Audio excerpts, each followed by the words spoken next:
What we're going to talk about today, just to clear anything up, is not the Sylvester Stallone movie Over the Top. All right, for any of you that are familiar with this fantastic movie, you must go watch it right now.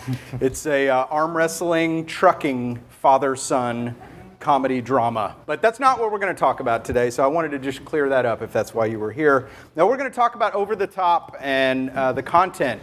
And we're going to talk about 4 different things: content, or customers, the content itself. Then we're going to talk a little bit about technology, and then the business models, some money. How are we going to make some money off this stuff? So before I move on, I'd like to find out just a little bit about you all.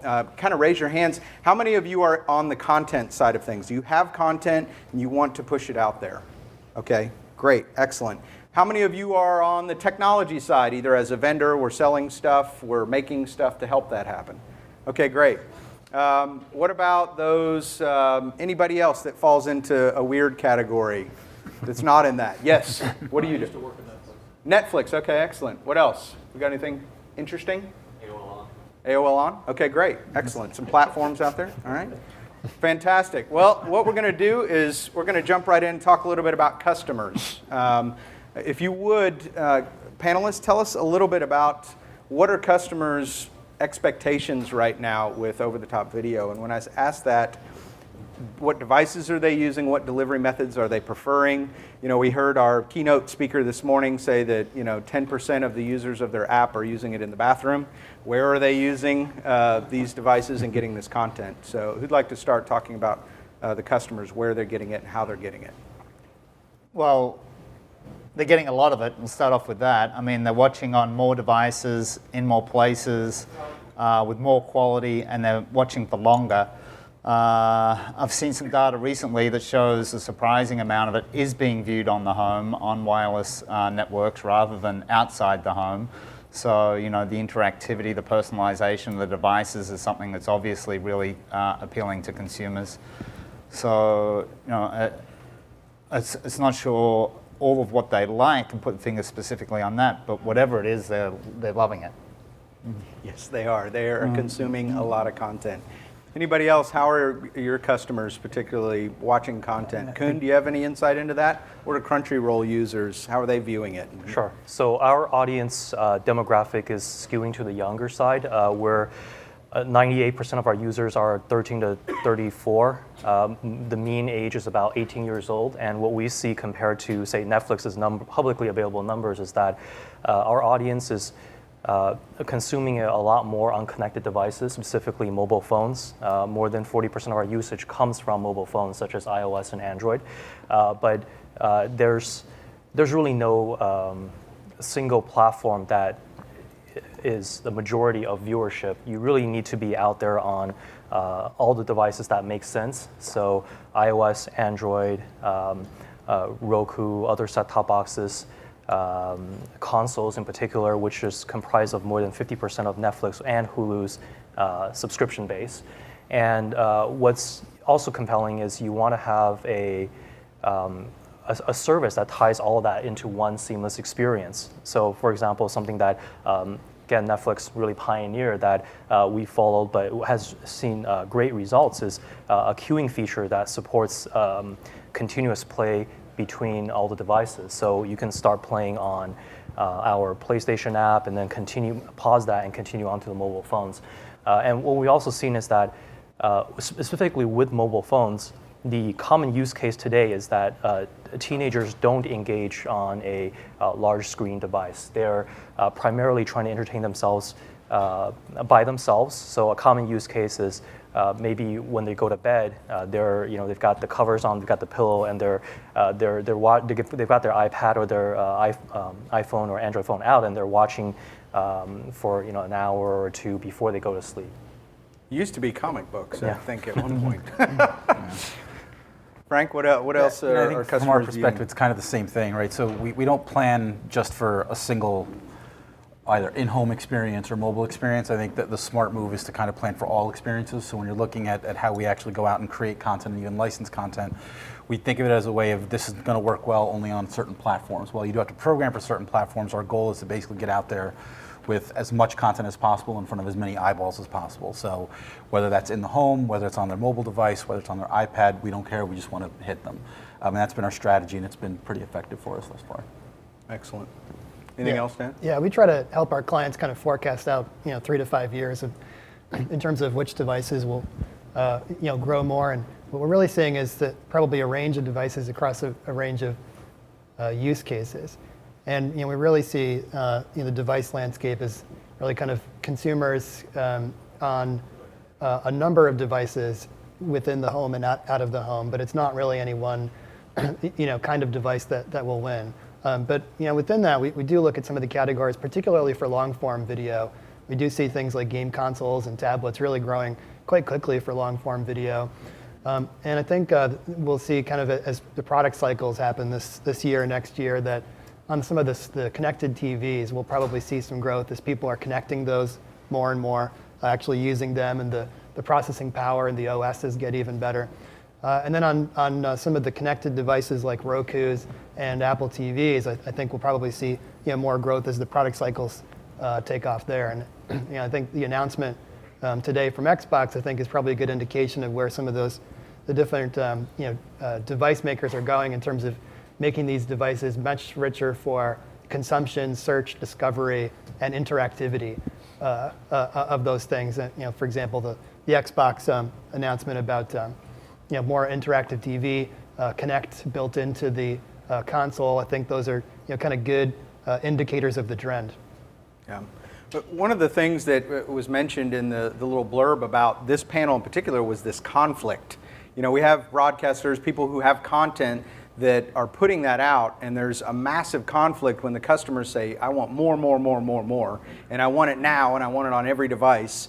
And now we see, like, for instance, ABC saying, well, I'm just going to go around and just say, I'm going to give it right to the customers. What are some of the conflicts that you guys are seeing with people with content trying to get that to the customer? What are some of the issues arising? How are they dealing with it? We see it a lot. We license a good amount of content, right? I mean, we do over 1 billion streams a month on our licensed content. So we constantly see this friction of people are saying, you know what, you can't put my content on your OTT app because then it eats into mine, right? Then you have the chain effect, that the opposite, I guess, of that is somebody like a Discovery, for example, who's going to say, you know what, we need to be kind of smart about where we put our content on various apps, because of the fact that they have a primetime audience they want to hit, and in certain cases, OTT in the home is taking away those eyeballs, and people are going directly to those apps to actually consume that content. So I think nobody's kind of figured out the right balance, and I think that's created a bit of fragmentation in the actual market itself, and it makes it difficult, I think, I don't use anybody in this room as a litmus test for OTT. I use my mother, who I could teach her how to draw her a map to use it, and she'd still be lost.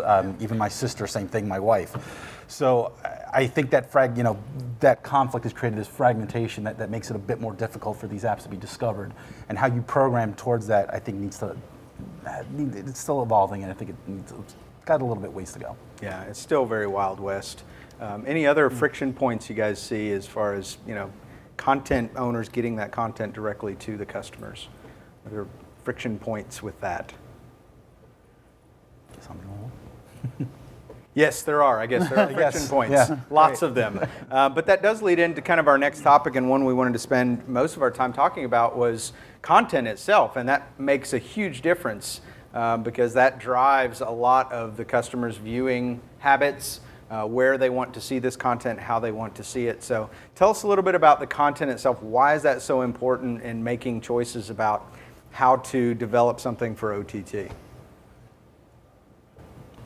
Let's start with Crunchyroll. I think Crunchyroll is a great example of a niche content and something that's very narrow that you guys have really been able to develop a specific platform for. Tell us how that, how content has driven your decisions and how you feed your content out.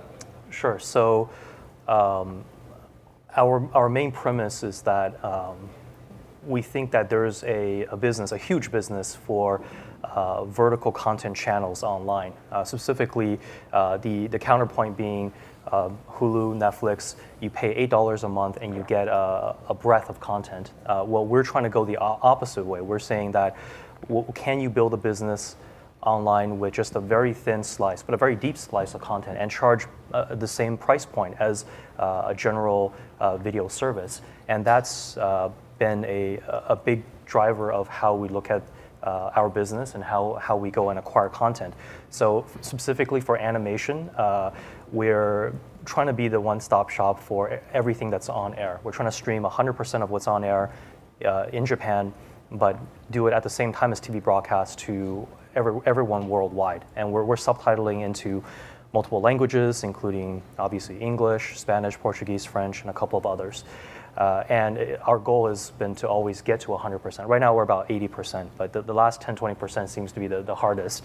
But in addition to that, I think it's for any vertical business, once you start getting a lot more audience and a lot more content, you start thinking about, well, how do you go upstream and how do you go downstream? Upstream being, well, do you fund original content creation? Do you at least invest early so you can get early access or windowing to that content?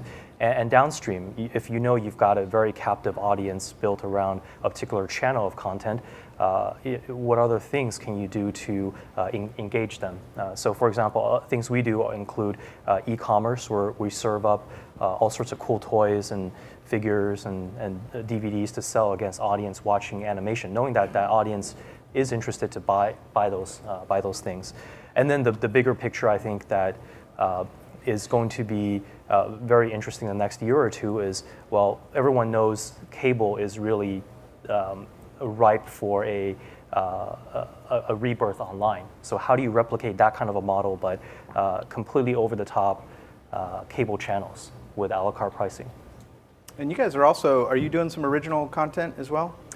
We do. Yeah. So we do live streaming around animation, where we actually go to all the major anime conventions. There's like a handful every year that have 50 to 100,000 people attend, and we actually set up a system where we live stream the event and live stream that to the audience, and the people sitting at home can watch the live stream and they can type comments. And in real time, we post those comments overlaid against the video. And then the people at the events can then see what people at home are saying. So then there's a really cool interaction between people at home will type something and say, hey, do a little dance or something. And then the people in front of the camera at the events will kind of do that. But I think there's always a limit to how much real premium content there is.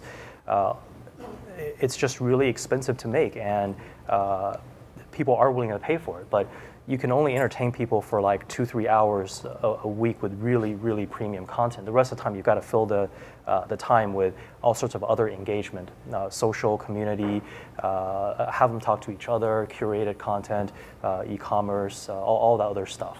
So what works best for that real premium content? Is that a pay-to-view model, or is it an ad model? What works best? Oh, well, from our experience with focused channels of content, it tends to be a subscription plan. The reason is because it's difficult to aggregate enough breadth of audience to be able to roll up a sizable advertising business around that. So Hulu, for example, has that kind of ability because they address a very wide audience. But once you start getting into verticals, even if you have 1 million people, we've got 8 million uniques, and frankly speaking, those numbers are still not enough to drive a significant advertising business. For our service, 70% plus of the revenue comes from the subscription side of the business. The rest is advertising, e-commerce, et cetera. So I think at least for vertical channels and for a cable 2.0 service, it's going to be primarily driven by subscription. So we're actually doing ours on an ad model basis rather than subscription. I think from our standpoint, we have multiple verticals, right? We're spending across 15 verticals, and we're creating content that is attractive to eyeballs within that vertical, which is the key thing, right? Content at the end of the day is still king, whether we want to admit that or not. That's the business. It's not cheap either, so you need to make sure that you're doing it the right way and programming it the right way. I think from our standpoint, subscription is, we always have this argument, it's a very attractive model to go into, but we don't want to kind of dilute ourselves in going to advertise in other places with kind of sending two different mixed messages. So from our standpoint, the ad model works for us because not only are we creating content for OTT and other experiences, we're also licensing content from kind of the best in breed out there today. So the ESPNs of the world and the Discoveries of the world, we're licensing that content that's made available on our OTT apps. In a way, obviously, that's not kind of diluting their efforts, but it's enhancing theirs. And it's been on an ad model basis, and it's been very successful for us. Excellent. You know, I've got to ask this question, and I think it's something that a lot of us are asking ourselves: is does everybody become a channel at some point? In other words, we're looking at Netflix launching its own content. Crunchyroll is doing its own shows. Does everybody who handles content at some point, even though if they're a delivery mechanism or a platform, do they start creating their own content? And what does that do for the content itself and the customers viewing it? Jonathan, you want to start down at the end? Yeah, sure. Some of our clients, think about what is the right approach for digital content production, and we're seeing that there's been some mergers and acquisitions activity in this space. Folks looking at some of the digital production companies and acquiring them to make that part of an overall content portfolio. I think that area will continue to grow, and I think if you look at some of the successful channels, both in the ad-supported as well as the subscription models, YouTube channels as well as things like Crunchyroll, I think we'll see continued growth in this. That traditional content players at different places in the value chain will continue to look at ways to engage with audiences in a digital production way. So I think good opportunities for growth there, and I think that's across a range of business models. I think there's been no time like the present to become your own channel and to reach consumers, but it all comes down to how compelling that content is and how you can reach an audience and how you can market that content to an audience and the quality of the programming. The barriers to doing that have never been so low. YouTube obviously is I think the epitome of how easy it is to create content and how easy it is to generate an audience for that content. So yes, we're heading in that path, but still it'll only be the cream that ends up building a revenue model around that and makes a business out of it. Yeah, that's the truth. And I think asking yourself, should we create our own show, raises a whole lot of questions about, is it really going to make us money or is it not, and how are we going to do that, et cetera. Let's talk a little bit about the technology. What kind of platforms are the successful content providers using to put their OTT content out there? And along with that, how do you keep up with the churn of a new device popping up every 6 months? Keeps me busy. I know that much. It's a challenge. It is a challenge. There's a lot of different opportunities to get your content out there amongst a lot of devices. I think the biggest thing that comes into play when you're looking at which devices to go on actually becomes data, right? You need to understand where your audience is and select the right devices for that audience. You can't just go out and say, I am female skewed and it's all in their 60s, so I'm going to go and put it on Xbox. You're probably not going to get any views on it.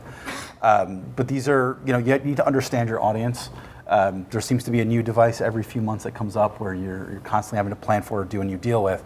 But that's part of the process. For us, we manage that by looking at the data and truly understanding what our audience wants and where they are.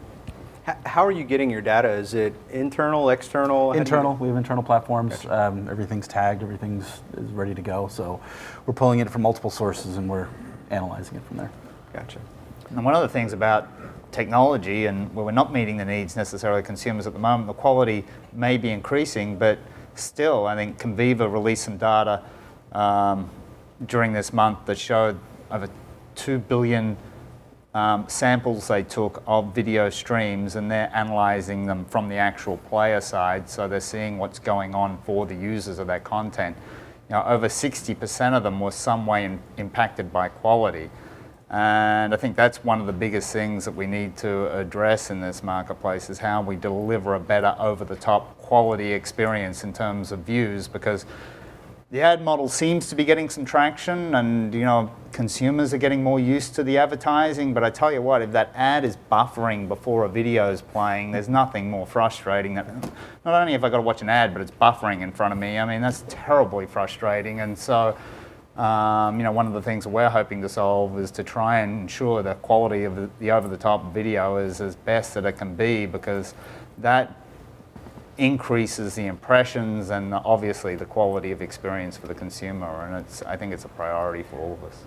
Yeah, absolutely. I think even the basic video experience right now online is not ideal. There's a ton of things that could be improved, and it's something that really is difficult for a small company or individuals to tackle. I mean, there's only a handful of companies out there, and we try to be one of them to at least deliver a basic video experience that's reasonable. And even that part's hard. We talk about the technical challenges from the CDN up the stack. You can't go with one CDN. I mean, we've had issues with whoever CDN we use that their pop will be down in a certain region, and they don't know about it. And our customers are the first to tell us, and then we have to reroute that traffic to a different CDN. So if you go with a CDN route, you really need to have more than one CDN to route these issues, which hence why Conviva has a really interesting value prop.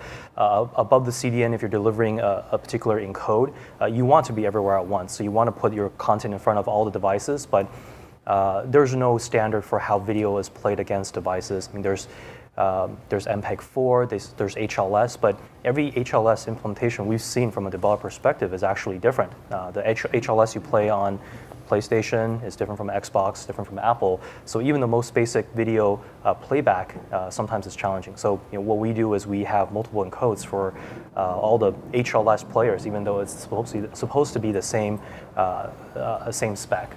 And then above that, you have to figure out, well, do you want to go native or do you want to push it through HTML5? For premium content, HTML5 is challenging because there's no security behind the content. You're just letting it go out.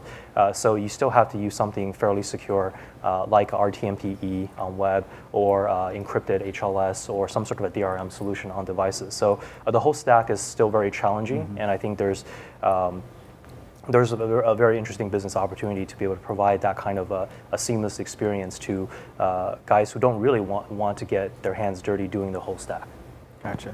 And speaking of which, excellent transition right into business. We talk about the business case of doing this, and how are the most popular and some of the largest content folks out there, how are they generating revenue through this? And what are the different tools that you can use, and what are the ones that are working the best right now? Somebody's got to take that. For us, it's the ad model. I mean, Yeah. it's been consistent for us. We like I said earlier, we constantly struggle with, do we really want to get into the subscription game?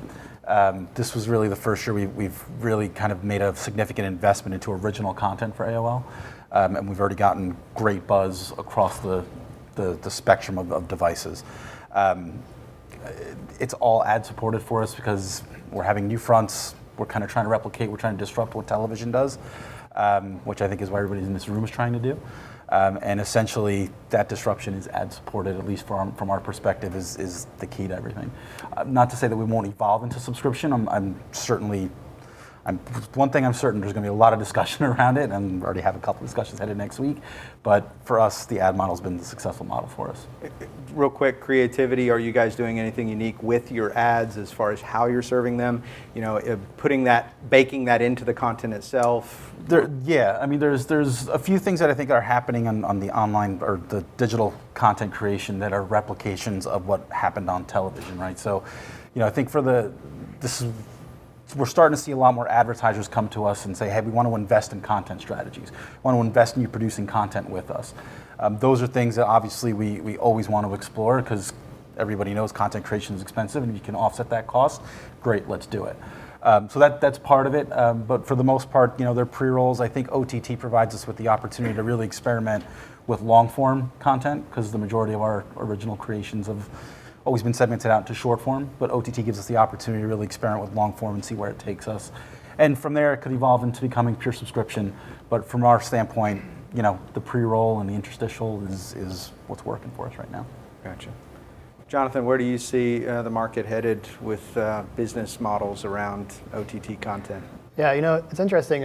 If you look back a few years, it was kind of unclear which of these models are going to work. And I think really just even over the last maybe 6 to 12 months, I think there's been some real growing clarity and where things might be headed.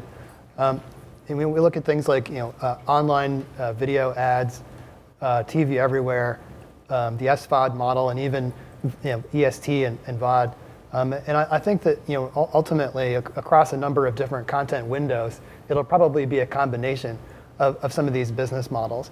And one thing that really comes a lot in our conversations with clients is ensuring that those business models are incremental to the really gigantic amount of carriage fee and advertising revenue that's already present in the pay TV ecosystem. And clearly, online video ads will grow, and I think there's a lot of opportunities for growth, both from over the top and traditional companies. But I think really part of it is about increasing the incrementality of that. And the other thing that comes up a lot as far as customers' role in some of these business models is making sure that it's simple and easy to use and understandable for consumers across the different windows, so that they know what they can get at different times, and how much they're going to have to pay. Is it free and ad supported? Is there a subscription? Is there a transactional element? Really, making those things simple and clear for consumers, I think, is an important attribute of the business models themselves and how we make money. Yeah, that's a very good point. I mean, that's I think one of the things that's holding back the business is the fragmentation, right? It's very difficult to kind of not only discover where you can even sometimes find the apps, but understand what apps have what content. And that creates such confusion that I think it keeps the average consumer from saying, you know what, it's not worth it, I'll just keep watching it on TV or get it on my DVR somewhere. Right? And it's confusing for advertisers as well. Yeah. It's like, what platform, where am I hitting an audience? It's very difficult to get your head around. Yeah, So definitely agree with incrementality. It's there's a huge industry built around premium content because it's really expensive to make and people are willing to pay for it. So there's $75 billion a year on the ad side, and another 150 on cable, satellite, carriage fees. So you're talking about like $300 billion worth going into premium content. So inherently that business model can't be disrupted because if it is, then all of that goes away. So as a result, I really don't see traditional media distribution being disrupted anytime soon. It's going to take a number of years. It's going to happen in a gradual way where you see the business slowly shift over time onto digital, but it's not going to happen overnight. Hence, you need to find out, well, as a business, how do you add additional value on top of what's there today? So the counterpoint to that is, for example, Aereo, where they make available free captured content. The challenge with that is, well, now it's not necessarily that they might disrupt Fox's business. It's more of Comcast pays Fox $1 billion a year to license free over-the-air content to distribute onto cable. And if someone else does it for free, then Comcast will do it for free, and there goes $1 billion. So it's much more intricate, much more complicated. There's an ecosystem there, and as a business operator, if you figure out where in that ecosystem you can add most value, then I think you can have a legitimate business.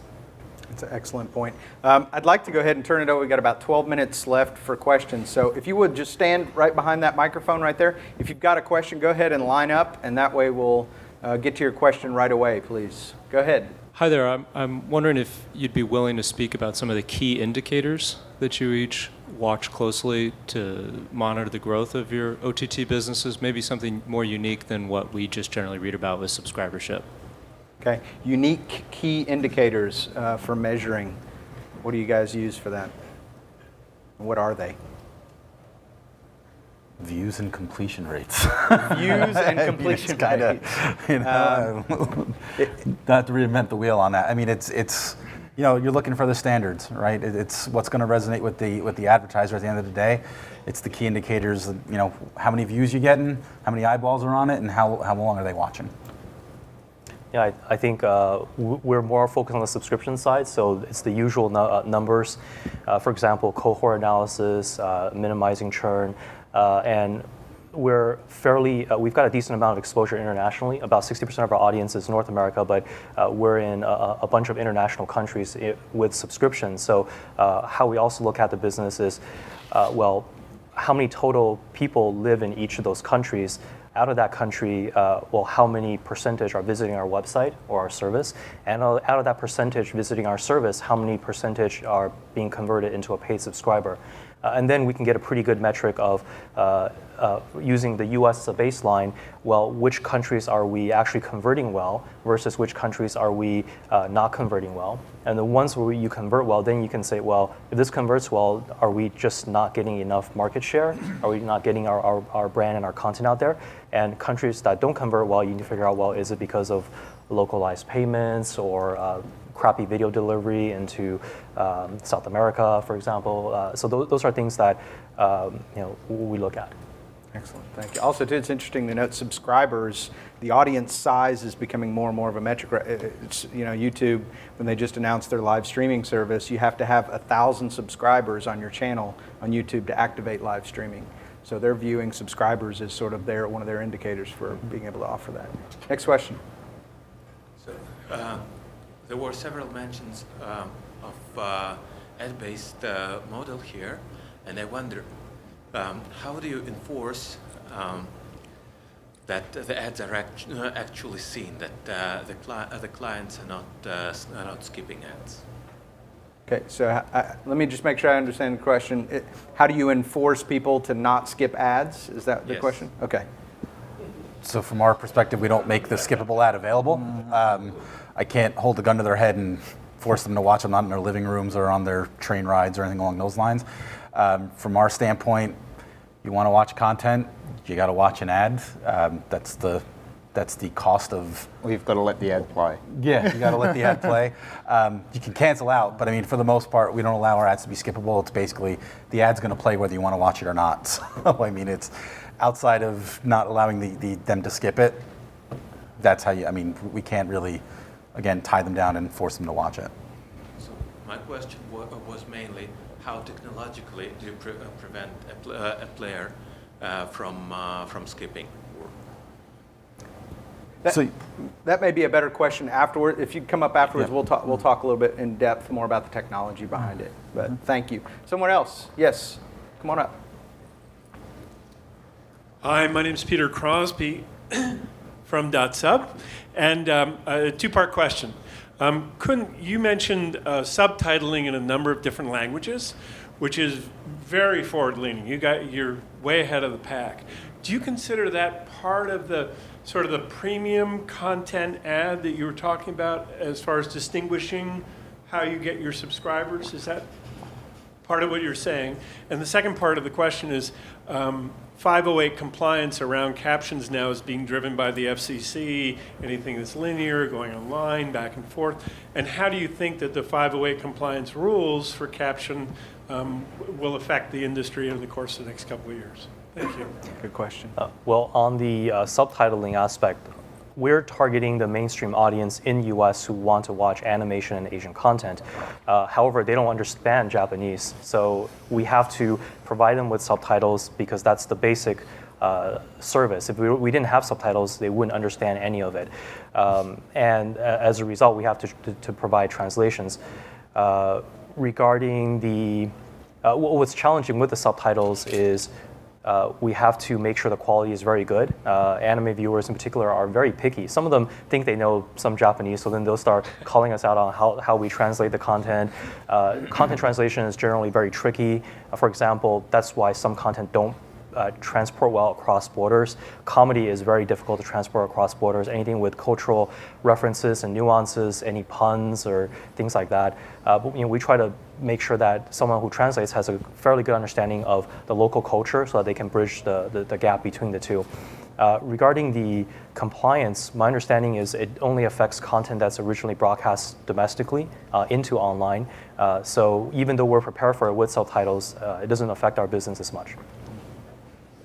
I mean, from our standpoint, we're focused on North America, UK, so we haven't really seen that issue come up all that often. We're not really licensing content that would require us to do subtitle, nor we're creating it. I think the 508 compliance will kind of force our hand in a lot of ways to actually go ahead and do that.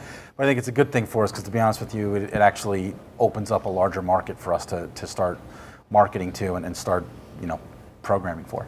Adds to the depth of the content too, in terms of searchability and Yep. richness. Yeah. Absolutely. Excellent. Thank Thank you. you. Next question. As you guys look at the appetite of the audience to consume your content, and we look at other distribution screens, there are certain patterns that emerge. You have the double hump for broadcast consumption.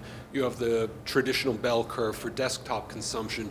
Have you seen any patterns emerge as to when the audience is most likely to watch OTT, your content in an OTT capacity?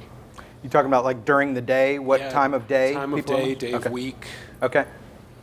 You have guys any data on? Depends on the content. Depends on the content, to be quite honest. I mean, some content plays better during primetime hours. Some content is better suited for when people are commuting back and forth. So news and entertainment, mostly news content, will probably play better on commutes or during the workday, whereas scripted or reality-based series that are created premium content would be more of a primetime view.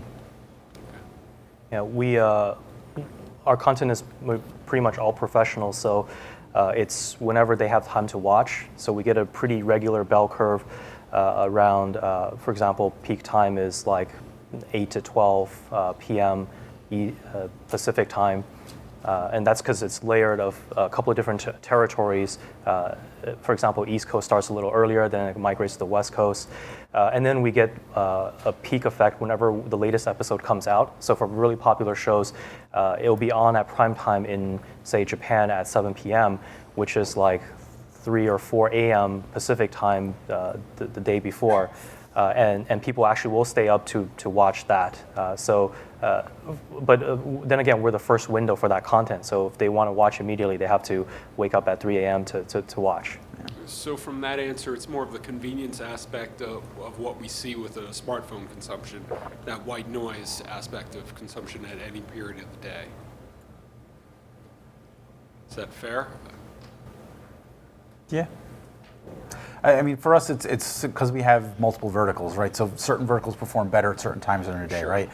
Food vertical is going to perform great during dinner time, not so much at midnight. You know what I mean? Unless you're in a time zone that suits it.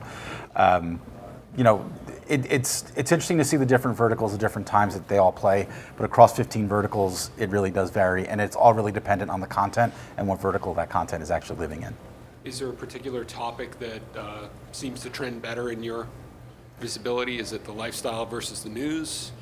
News and entertainment tend to do very well, but surprisingly, food is right up there with it.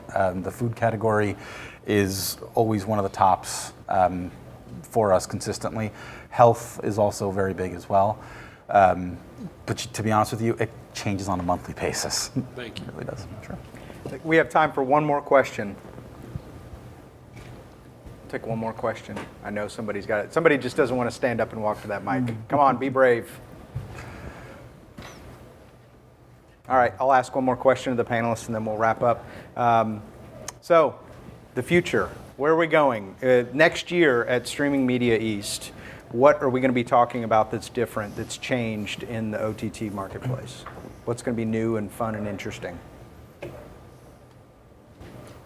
I think we've seen a lot of talk at this show amongst the various vendors who are helping deliver this content, working together more to improve quality. And I've seen that on a lot of panel discussions, the CDNs working with the OVPs and the CDNs working together to try and how can we deliver a better experience for the content providers who are trying to leverage these distribution channels. And hopefully next year we'll see some of those partnerships come to fruition and see the evidence of better quality for the viewing public. Let's lower that 60% number of people having trouble. I'm very excited about the home. I think there's going to be some significant changes in the home in terms of the smart TV experience. Right now, the smart TV experience is not really there. The consumption is very, very low, at least from numbers that we see. And it's a big factor of that is because the technology is not there yet. The processors are too slow. Each TV manufacturer has its own proprietary development environment. But I think it's all kind of converging. Everyone's kind of figuring out, well, we're not going to have a really interactive, rich experience. So let's just all get the most basic video experience on there, which is more or less HTML5 plus some HLS video player. So I think that's going to be really awesome going forward. And I think the two main players in that space hasn't really emerged. For example, Apple and Google hasn't pushed their services. Well, Google has with Google TV, but that hasn't worked out well. So I think when Apple enters the market, it's going to hopefully redefine it again, and it'll be really awesome for consumers and for content creators. Cool, interesting. Yeah, I think in-home is very exciting. I think that's going to continue to evolve, but I also think that the content creation process, original content creation process is going to evolve as well. It's not just going to be the traditional players in that space. I think it's going to be folks like AOL and Yahoo and others that are now creating good original content that people want to consume, that are attracting eyeballs to the. If you get a chance, walk through Times Square. There's half of a building dedicated to Netflix announcing Arrested Development.